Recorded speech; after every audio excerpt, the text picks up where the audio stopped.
वालेकुम नाजरीन, आज मैं आपको पेरिस की दो इंतहाई खूबसूरत गैलरीज दिखाता हूँ। गैलरी विवियन और गैलरी कोलबर्ट। इस वक्त मैं पेरिस दो के इलाके चार रुई दे पिती शांस पर खड़ा हूँ और मेरे सामने आप देख सकते हैं गैलरी विवियन का मरकजी दरवाज़ा नज़र आ रहा है।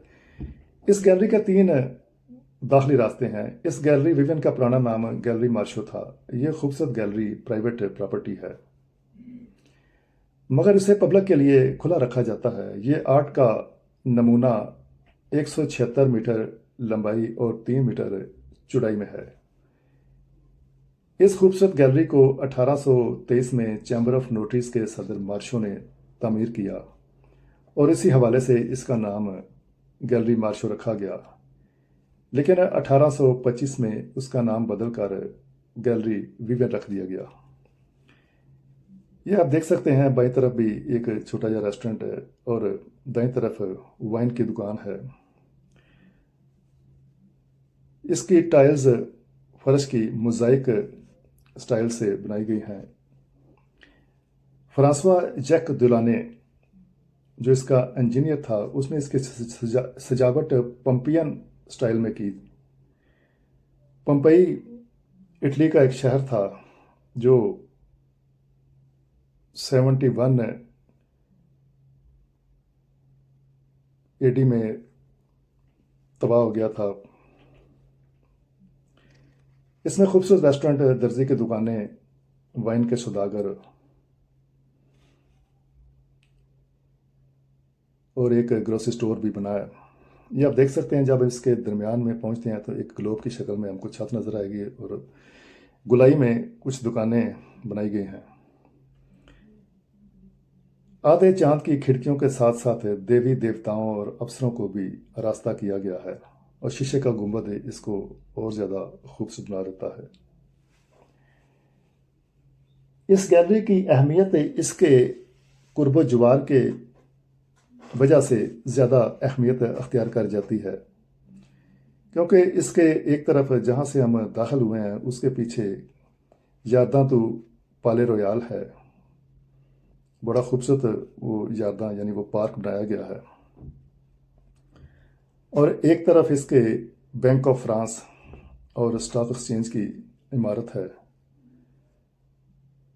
और एक तरफ इसकी दूसरी गैलरी कोलबर्ट है जो इसके बिल्कुल साथ मुंसलिक है दूसरी गली में। और एक तरफ हम जाएं तो हमें नेशनल लाइब्रेरी ऑफ फ्रांस नज़र आती है। इन चार पांच अहम इमारतों की वजह से इसकी अहमियत और ज़्यादा बढ़ जाती है।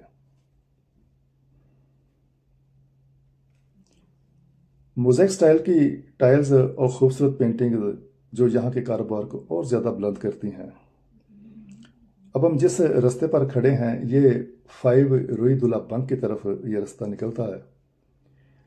रुई दुला बैंक उसे इसलिए कहते हैं कि बैंक ऑफ फ्रांस बाहर वहाँ पर मौजूद है। ये लाइब्रेरी का आपको एक सामने छोटा सा बोर्ड नज़र आ रहा है। ये 1829 में ये लाइब्रेरी कायम की गई थी और 1880 में यहाँ पर एक ग्रोसरी स्टोर भी बनाया गया था। ये सामने वही लाइब्रेरी दाईं तरफ नज़र आ रही है। ये लाइब्रेरी, इसके ऊपर लाइब्रेरी आंसिया ए मॉडर्न, यानी पुरानी लाइब्रेरी और मॉडर्न लाइब्रेरी दोनों यकजा किया गया कि कुछ जदीद किताबें और पुरानी किताबें भी यहाँ रखी गई हैं।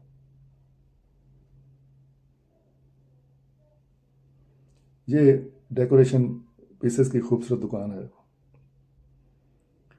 जैसे जैसे शाम होती जाएगी ये दुकानों की लाइट से इसको और ज़्यादा खूबसूरत बनाती जाएंगे। बाएं तरफ पेंटिंग्स के हवाले से एक दुकान है।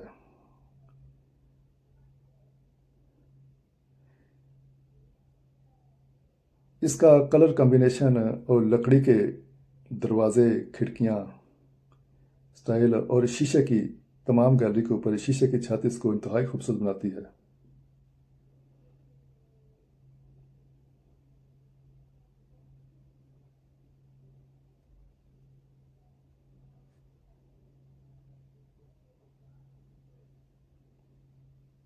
इस गैलरी का इफ्तिताह 1823 में किया गया था और फिर 1825 में इसका नाम बदलकर गैलरी विवियन रख दिया गया। इसे पब्लिक के लिए खुला रखा जाता है क्योंकि इसमें दुकानें भी हैं। और इस गैलरी की अहमियत यह है कि आतवार वाले दिन भी, छुट्टी वाले दिन भी, ये हफ्ते इतवार को भी, दोनों दिन ये खुली रहती है।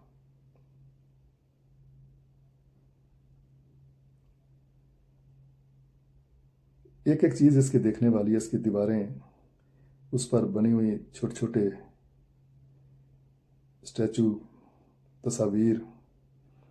यह रास्ता गैलरी 6 रुई गैलरी विवियन की तरफ से इसके दाखिली रास्ता है। नाज़रीन, अब हम चलते हैं दूसरी गैलरी, गैलरी कोलबर्ट को देखने के लिए। ये सामने गैलरी कोलबर्ट आ गई, इसके हम अंदर दाखिल होते हैं। ये गैलरी विवियन के बिल्कुल साथ है। ये दूसरी गैलरी कोलबर्ट है। ये गैलरी 1826 में खोली गई। ये खूबसूरत गैलरी 83 मीटर लंबी और 5 मीटर चौड़ी है। यह भी 6 रुई पिति शांस की तरफ से इसका दाखिली रास्ता और रुई विवियन की तरफ इसका जाके इख्तिताम होता है। या वहां से शुरू कह रहे हैं या यहां से ख़त्म कह रहे हैं इसे। इसका नाम गैलरी कोलबर्ट इसलिए रखा गया था कि इसके साथ एक पुराना होटल था, उसका नाम कोलबर्ट था। उसी हवाले से इसका नाम कोलबर्ट रखा गया है। इस गैलरी को गैलरी विवियन के मुकाबले पर बनाया गया था, मगर इसके मुकाबले में ये ज़्यादा कामयाबी हासिल ना कर सकी।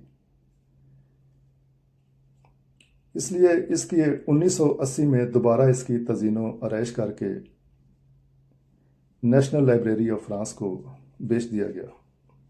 ये जो भी आपने कमरा और एक टीचर को टीच कर रहा था, ये सोर्बन यूनिवर्सिटी का रिसर्च सेंटर है। अब इसमें सोर्बन यूनिवर्सिटी समेत कुछ और यूनिवर्सिटीज़ के रिसर्च सेंटर्स हैं और कुछ सरकारी दफातर हैं। यहाँ पर नेशनल इंस्टीट्यूट ऑफ हिस्ट्री, कौमी विरसा इंस्टीट्यूट के हेडक्वार्टर्स हैं।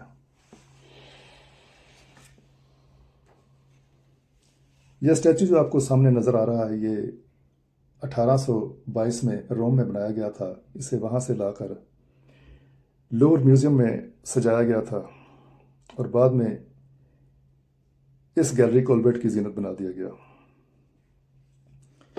इसकी दीवारें, इसकी छत और दीवारों पर लगे